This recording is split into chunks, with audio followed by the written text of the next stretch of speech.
नमस्कार। जय श्रीकृष्ण, जय काली। आमी ज्योतिषाधक परिमल। आज के एक खूब गुरुत्वपूर्ण सूत्रेर कथा आमी बोलबो, जेटी आमादेर पराशर शास्त्रे किन्तु बला आछे जे जन्मछक देखते गेले किन्तु ग्रहदेर अवस्था देखा भीषण प्रयोजन। कारण ग्रहदेर अवस्थाके आबार दुटी पार्टे भाग करा हयेछे। एकटी हच्छे डिग्री वाइज माने अंश एवं कला।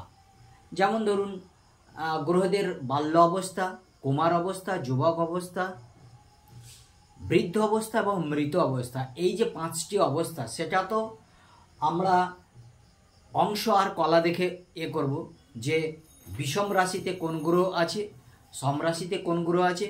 কিন্তু আজকে যেটি আমি বলবো সেটি কিন্তু আপনারা জন্মছকে দেখে নিলেই বুঝতে পারবেন যে আমাদের এই গ্রহটিকে গার্ড দেওয়া চলে কি চলে না। আসুন একে একে আমি বলি।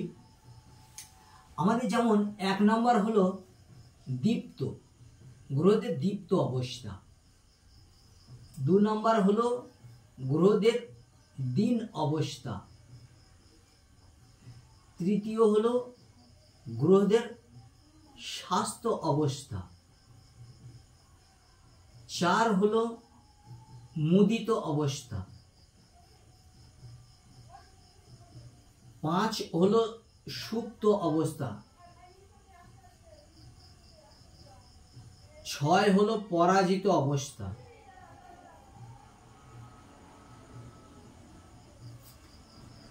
সাত হলো হীন অবস্থা। আট হলো সুবীর অবস্থা, সুবীর বা সুবীর্য যেটাই বলা হবে। আর নয় হলো বিকল অবস্থা।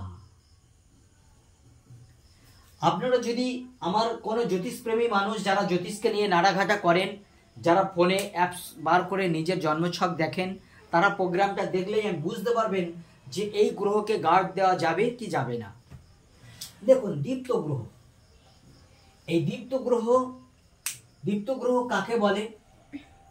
দীপ্ত গ্রহ হলো জন্মছকে যদি কোনো গ্রহ উচ্চস্থ অবস্থায় থাকে, উচ্চ অবস্থায় থাকে, তাহলে সেই গ্রহটি হলো দীপ্ত গ্রহ।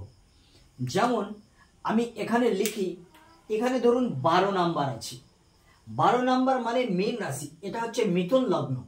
3 নাম্বার রয়েছে লগ্নে মিথুন লগ্ন, এই দশমে রয়েছে 12 নাম্বার।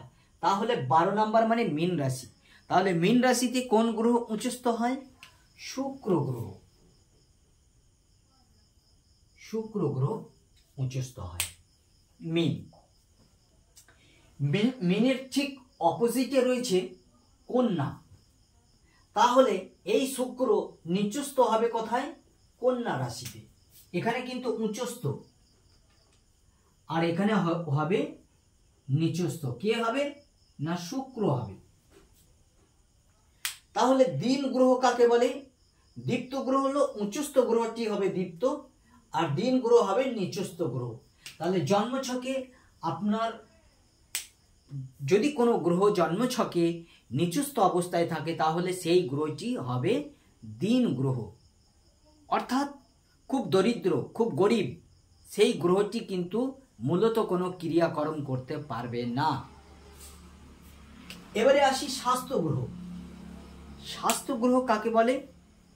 যদি কোনো গ্রহ স্বরাশিস্থ হয়, অর্থাৎ নিজের গৃহে থাকে, নিজের গৃহে মানে নিজের বাড়ি, নিজের ঘর, সেখানে কিন্তু গ্রহরা কিন্তু পরিপুষ্টই থাকবে, অর্থাৎ স্বাস্থ্যবান হবে।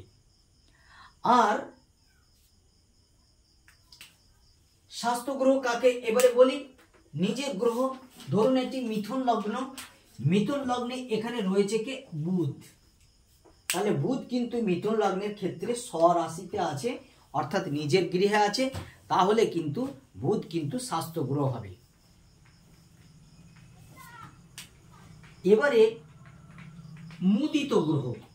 মুদিত মানে প্রসন্ন, প্রসন্ন মানে খুশি হওয়া, খুশি। তাহলে মুদিত গ্রহ কাকে বলবো? মুদিত মানে মিত্র গৃহ। মুদিত গৃহটা কি? মিত্র। ধরুন আপনি কোনো মিত্র ঘরে গেছেন, সেখানে কিন্তু আপনি শুভ ফল দেবেন, আপনার কিন্তু ভয় ডর বলে কিছু থাকবে না। সেখানে আপনি নিজের গৃহে যেমন ভালো ফল দেবে গ্রহরা, তেমনি মিত্র ঘরেও কিন্তু গ্রহরা শুভ ফল দেবে। এবারে মিত্র গ্রহ কোনটি একটা এক্সাম্পল স্বরূপ বলি। যেমন ধরুন রবি, রবি যদি এই ধনু রাশিতে থাকে, তাহলে ধনু রাশি কিন্তু রবির মিত্র গৃহ, কারণ রবি হলো এই ধনু রাশির যে অধিপতি, সেই গ্রহটি হলো দেবগুরু বৃহস্পতি। তাহলে দেবগুরু বৃহস্পতি রবির মিত্র গ্রহ, তাহলে সেখানে রবি যদি সপ্তম গৃহে ধনু রাশিতে থাকে, তাহলে কিন্তু গ্রহ মুদিত হয়। এবারে আসি সুপ্ত। সুপ্ত মানে ভয়, সুপ্ত মানে ভয়, সুপ্ত মানে শুকিয়ে থাকা, অর্থাৎ ভয় ডর পেলেই তো তবেই কিন্তু আমি শুকিয়ে যাব, সুপ্ত হয়ে থাকবো। তাহলে এই সুপ্ত গ্রহ কাকে বলে? যদি কোনো গ্রহ শত্রু গৃহে থাকে, একদম শত্রু। একদম শত্রু কাকে বলবো? ধরুন এই রবিটিকে মুছে দিলাম, এই গৃহটি হলো ধনু রাশি, সপ্তম গৃহ, রাশিটি হলো ধনু। এখানে শুক্রের অবস্থান, আপনার জন্মছকে ধনু রাশিতে শুক্রের অবস্থান। তাহলে দেবগুরু বৃহস্পতি এবং শুক্র কিন্তু একে অপরের ঘোর শত্রু। অথবা অথবা অথবা এখানে 5 নাম্বার মানে সিংহ রাশি, সিংহ রাশিতে শনি বসে আছে। তাহলে শনি এবং রবি পিতা পুত্র, তথাপিও এখানে কিন্তু শনির সঙ্গে রবির কিন্তু একটা ঘোর বিবাদ রয়েছে। এই কারণে শনি কিন্তু যখন রবির গৃহে বসে থাকবে, সেখানে কিন্তু সে কিন্তু খুব একটা ভালো থাকবে না, সে ভয়ে ভয়েই থাকবে। এবারে আসবো পরাজিত গ্রহ। পরাজিত গ্রহ কাকে বলে? দুটি শত্রু গ্রহ যদি একভাবে বসে থাকে, এখানে ডিগ্রি দেখার বিষয় আছে। ধরুন দুটি শত্রু গ্রহকে মঙ্গল এবং শনিকে নিলাম, তাহলে শনির শত্রু কিন্তু মঙ্গল, মঙ্গলের শত্রু কিন্তু শনি। এরা দুজনে এক গৃহে বসে আছে, এক ঘরে বসে আছে। দেখা গেল মঙ্গল রয়েছে 12 ডিগ্রি 2 মিনিট, 12 ডিগ্রি 11 মিনিট, অর্থাৎ 12 কলা। আর শনি রয়েছে 12 ডিগ্রি 9 কলা, তাহলে 12 ডিগ্রি 9 কলা। তাহলে দেখুন, আপনারাই বুঝুন যে কোন গ্রহটি পাওয়ার দেবে। মঙ্গলের 12 আছে, শনিরও 12 আছে, কিন্তু যখন কলাতে যাব তখন মঙ্গলের 11, শনির কিন্তু 9। তাহলে এই ক্ষেত্রে কিন্তু শনি কিন্তু মঙ্গলের কাছে পরাজিত থাকবে, অর্থাৎ বিজয় লাভ করবে কিন্তু মঙ্গল। তাহলে এই ক্ষেত্রেও কিন্তু এই পীড়িত, অর্থাৎ পরাজিত মানে পীড়িত, সেই গ্রহ কিন্তু শনি কিন্তু মঙ্গলের কাছে পীড়িত হয়ে থাকছে। এই গ্রহকে বলা হয় পরাজিত গ্রহ। এবারে বলবো হীন গ্রহ। হীন গ্রহ কাকে বলে? যদি কোনো জন্মছকে যদি কোনো গ্রহ যে গৃহে বসে থাকবে, তার সামনে রাশিটি যদি সেই গ্রহের নিচস্থ হয়, যেমন ধরুন একটি উদাহরণস্বরূপ বলি আমি, উদাহরণস্বরূপ বলতে গেলে বলা হয় যে বৃহস্পতির উচ্চস্থ গৃহ কি? বৃহস্পতির উচ্চস্থ গৃহ হলো কর্কট রাশি। তাহলে কর্কট রাশি এখানে কে কোথায় আছে? এখানে আছে। তাহলে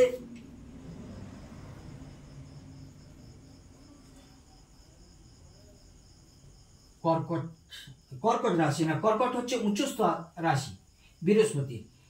এখানে দিতে হবে মকর রাশি, মকর। তাহলে বৃহস্পতি মকর 10 নম্বর মানে মকর, অর্থাৎ অষ্টম গৃহের রাশি হচ্ছে মকর। এখানে আছে বৃহস্পতি, এর সামনে গৃহ হলো নিচস্থ, বৃহস্পতির এখানে নিচস্থ। তাহলে এই গ্রহটি অর্থাৎ মকর রাশির দ্বাদশে রয়েছে দেবগুরু বৃহস্পতি। তাহলে মকর রাশিতে দেবগুরু বৃহস্পতি কিন্তু নিচস্থ হয়ে যায়। তাহলে মকর রাশিতে দেবগুরু বৃহস্পতি, এখানে কিন্তু এই বৃহস্পতি কিন্তু খুব একটা পাওয়ার দেবে না, এই বৃহস্পতি খুব একটা পাওয়ার দিতে পারবে না, কারণ গ্রহটি হীন অবস্থায় রয়েছে। এবারে আসি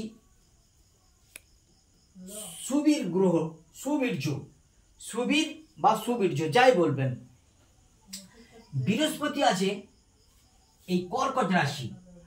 বলছে যদি কোনো গ্রহের সামনে ঘর তার উচ্চস্থ গৃহ হয় তাহলে সেই গ্রহটি হবে সুবীর্য গ্রহ। অর্থাৎ দেবগুরু বৃহস্পতি দেখা গেল মিথুন লগ্নে বসে আছে, তাহলে মিথুনের পর হবে কর্কট। তাহলে কর্কট এখানে যদি এই বৃহস্পতি বসে থাকে তাহলে বৃহস্পতির সামনে ঘর কি? কর্কট রাশি। কর্কট রাশি বৃহস্পতির কি ঘর? উচ্চস্থ ঘর। কর্কট রাশি বৃহস্পতির উচ্চস্থ ঘর। তাহলে এই উচ্চস্থ ঘর হওয়ার জন্য সামনে ঘর যদি নিচস্থ হয়ে থাকে তাহলে হীন অবস্থায় হয়ে যাবে গ্রহটি। সামনে ঘর যদি উচ্চস্থ অবস্থায় থাকে তাহলে গ্রহটি হয়ে যাবে সুবীর্য গ্রহ। এবারে আসবে বিকল গ্রহ কি? দেখুন, আমি জন্মছকে দেখেছি, অনেকের জন্মছকে দেখেছি অনেক গ্রহ কিন্তু অস্ত অবস্থায় থাকে। অর্থাৎ রবির সঙ্গে যদি কোনো গ্রহ থাকে, তার ডিগ্রি যদি ঠিকঠাক না থাকে তাহলে কিন্তু সেই গ্রহ কিন্তু অস্ত হয়ে যায়। এবারে অস্ত গ্রহ কাকে বলে? যদি কোনো বিকল গ্রহ কাকে বলে? যদি কোনো গ্রহ অস্ত অবস্থায় থাকে তাহলে সেই গ্রহ কিন্তু বিকল হয়ে যায়। অর্থাৎ বিকল গ্রহ কিন্তু তার ফলাফল সঠিক দেয় না, কোনো কার্যকারী হয় না। তাহলে আপনাদেরকে আমি গ্রহদের অবস্থা সম্বন্ধে আজ বললাম, আর এই পার্টে আর বিশেষ কিছু বলছি না। যদি আপনারা মনে করেন আমাকে দিয়ে হস্তরেখা বিচার করাবেন তাহলে এই নম্বরে ফোন করবেন। আমার ভিডিও ভালো লাগলে কমেন্ট শেয়ার করবেন। ভালো থাকবেন।